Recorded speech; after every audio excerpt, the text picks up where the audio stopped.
Привет всем, как дела? So this video today is for all my Russian beginners out there or people who would love to learn the Russian language but don't know where to start. These are all the resources that I used or currently use for learning Russian. And to start with, I just wanted to tell you guys a bit about why I started learning Russian and how I got into it. So for those of you who don't know, I am originally from Latvia, and Latvia's history with Russia hasn't exactly been the greatest.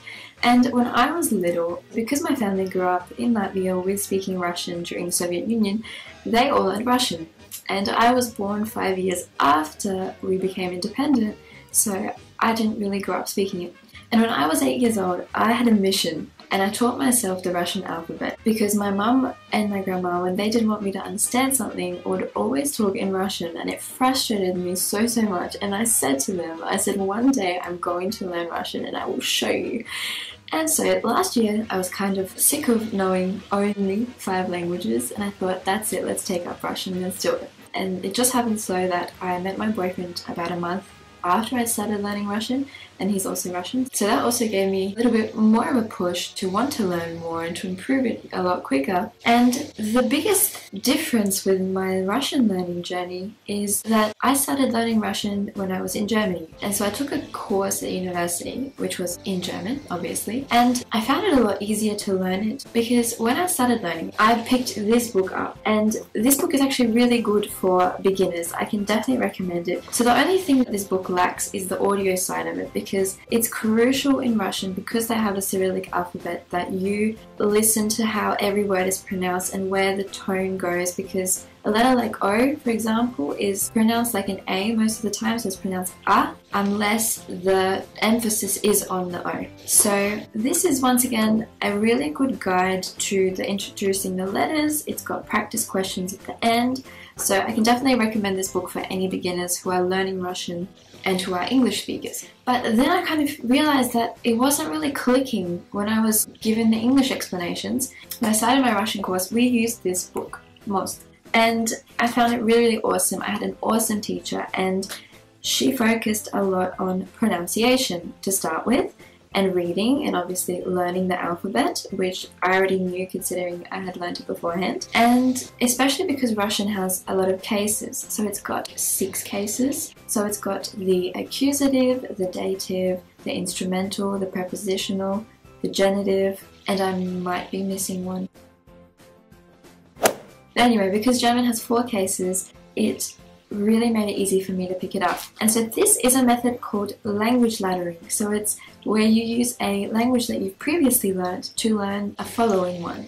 So for anyone who speaks another language, this is something you can maybe consider, because it also opens you up to a variety of different resources that might not be available in your native language, or that you might find better.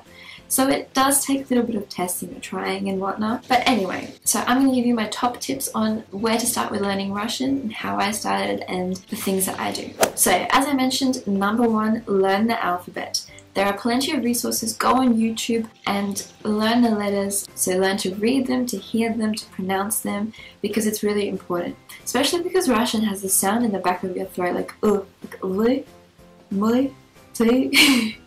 and that took a little bit of practice of getting. So once you've got the alphabet packed down, start by reading small texts. So this book I ordered a while ago, and it's Russisch ohne Mühe heute. It's by the Assimil language series. And this one I got without the CD, just to practice my reading. But honestly, I think this was a mistake, because I should have really gotten the CD. But it's really good. It has really great explanations, and it starts off with simple text like this. And the book is from A1 to B2 level, so in the beginning it builds up and builds up and builds up. And I also found it went really well together with these textbooks, because things that we'd learned in there were also covered in the beginning, and then as you go towards the end, as you can see, it starts to get a bit more complicated.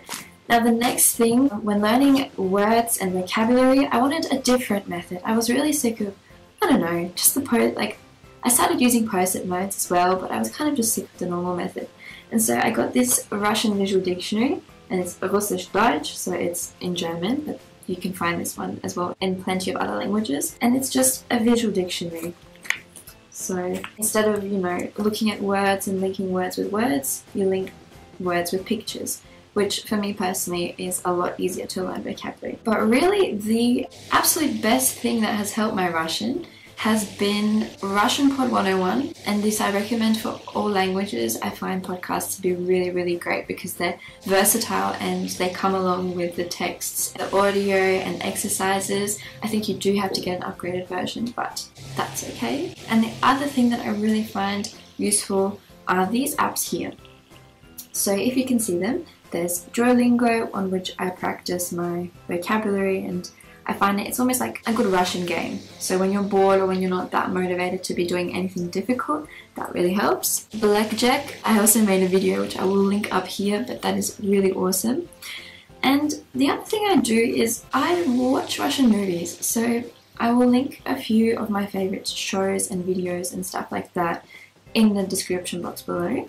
But one thing I do as well, and this works for any language, is whenever I hear a new phrase or see a new phrase or word or anything, I will write it down in my notes in my phone. And I've done this for German for years. I do this pretty much for any language, because writing it down and then revisiting it, and I mean, I don't know about you, but I use my notes all the time. Whenever something, comes to mind, I will write it down. And so when I'm scrolling through my notes, I'll see it again and I'll revise it, and then it'll stick better. And with Russian, I found I had to put in a lot more effort than I have with other languages. And the best websites I have found for practicing my Russian have been LinkQ. I found people to talk with on italki. I practice with my mum. I practice with my boyfriend sometimes. So really find someone to practice with. I can really recommend getting a tutor, and they will help you work on the things that you might need help with, things that are difficult to learn on your own. And it's really worth the investment, guys. So I hope this video has really helped you. Let me know about the things that you enjoy doing when you learn. Paka paka. Allora, Loic, devo dire la verità, perché non ho mai seguito un corso di italiano prima di questo, e per me era come